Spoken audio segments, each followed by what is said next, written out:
আমরা না দিচ্ছে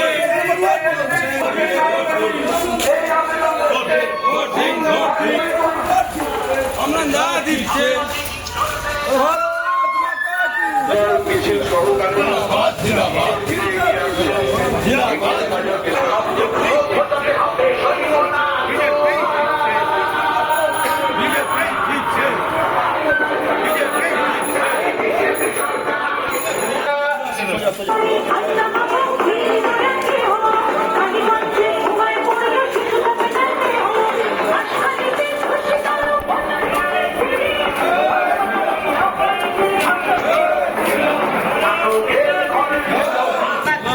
আমরা আজকে 16-17 এই এলাকায় আমরা বেরিয়েছি এবং আপনারা তো দেখছেন মানুষের স্বতঃস্ফূর্ত ছাদ থেকে হাত দেখাচ্ছে, নমস্কার করছে, এগিয়ে এসে মালা পরাচ্ছে, হাত মেলাচ্ছে।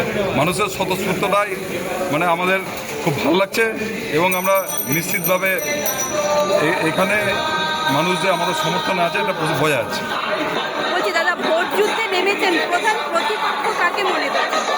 আমার প্রতিপক্ষ আমার গতবারের যে রেজাল্টে বিজেপি এখান থেকে রেজাল্টটাকে ক্রস করাই আমার